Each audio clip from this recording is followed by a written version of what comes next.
नमस्कार दोस्तों, मैं शालिनी आपका अपने YouTube चैनल के आर्ट इंस्टीट्यूट में स्वागत करती हूँ। मित्रों, आज हम पढ़ते हैं आधुनिक काल की कुछ रचनाएं।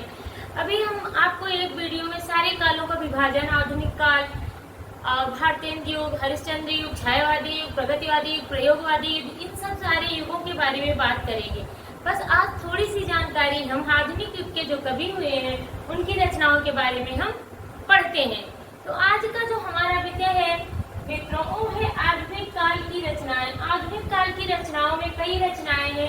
सबसे पहले हम सूर्यकांत त्रिपाठी निराला जी को लेते हैं। इनकी एक अहम महत्वपूर्ण रचना है अनामिका।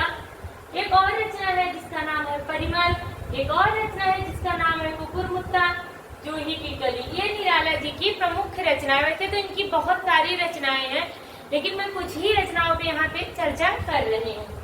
नंबर दूसरे कवि आते हैं, ये निराला, जयशंकर पंत और महादेवी वर्मा। ये छायावाद के प्रमुख कवि हैं। आधुनिक काल में छायावाद भी आता है, तो ये हमारे ये भी याद रखते चलिएगा साथ साथ कि ये जो आधुनिक काल के जो मैंने लिखा हुआ ये सब सारे छायावादी महत्वपूर्ण कवि हैं। दूसरे आते हैं जयशंकर प्रसाद, जिनको जिनके काव्य को हिंदी का महाकाव्य भी कहा जाता है। इन्होंने कमाही नामक महाकाव्य की रचना की है, जो हिंदी में अपना एक महत्वपूर्ण स्थान रखता है। तो ये कभी कभी एग्जाम में पूछा जाता है, कमायनी क्या है, महाकाव्य है, खंड काव्य है, क्या है। तो कमायनी की गिनती महाकाव्यों में की जाती है। जयशंकर प्रसाद की एक प्रमुख रचना है। नंबर दूसरे इनकी रचना है आंसू, लहर, झरना, कंकाल, तितली, कल्याणी। इनके बहुत सारे बच्चों नाटक भी हैं। ध्रुव स्वामिनी, स्कंदगुप्त, चंद्रगुप्त, स्कंदगुप्त, ध्रुव स्वामिनी, मैंने लिखा नहीं, राजश्री, बहुत ढेर सारे इनके नाटक है। मैं तो अभी थोड़ी ही रचनाओं पे चर्चा कर रही हूँ। तो एक दिन मैं ट्रिकी जयशंकर प्रसाद की रचनाएं आपको बताऊंगी। तो कमायनी है, आंसू है, लहर है, झरना है, कंकाल है, तितली है, कल्याणी है। नेक्स्ट बात आती है सुमित्रानंदन पंत जी। सुमित्रानंदन पंत जी को हिंदी के सुकुमार कवि के नाम से जाना जाता है। आपके पेपर में क्वेश्चन आएगा, किस कवि को हिंदी के सुकुमार कवि के रूप में जाना जाता है? निराला, जयशंकर पंत, महादेवी वर्मा। तो आपका आंसर होगा सुमित्रानंदन पंत। इनकी रचनाएं हैं चिदंबरा, पल्लव, कला और बूढ़ा चांद, गुंजन, और भी रचनाएं इनकी हैं। नेक्स्ट आता है बच्चों महादेवी वर्मा, जो आधुनिक काल की मीरा कही जाती है। इनको आधुनिक मीरा की उपाधि दी गई है। इनकी प्रमुख रचना है निहार, निर्जा, दीपशिखा, रश्मि, यामा, संध्या गीत। इनकी और भी रचनाएं हैं, लेकिन जो मुख्य रचनाएं हैं उन पे आज हम चर्चा कर रहे हैं। तो महादेवी वर्मा जी की जो रचनाएं हैं निहार, निर्जा, दीपशिखा, रश्मि, यामा और संध्या गीत।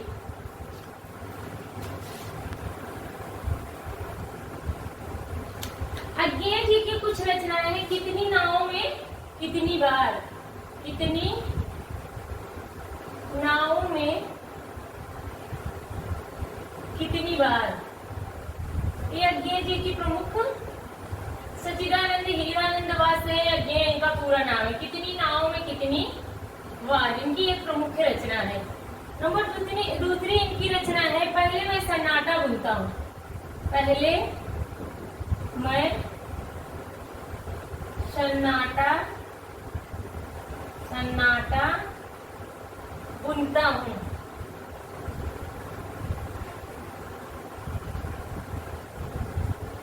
आंगन के पार द्वार, उनकी एक और रचना है आंगन के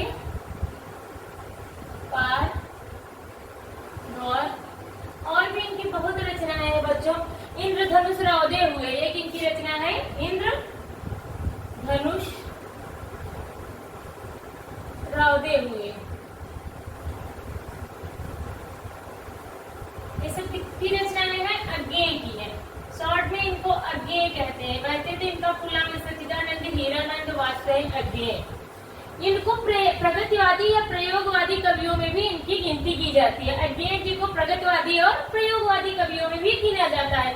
कितनी नावों में कितनी बार, पहले मैं सन्नाटा बुनता हूँ, आंगन के पार द्वार, इंद्रधनुष रौदे इत्यादि इनकी बहुत ढेर सारी और भी रचनाएं हैं। धन्यवाद।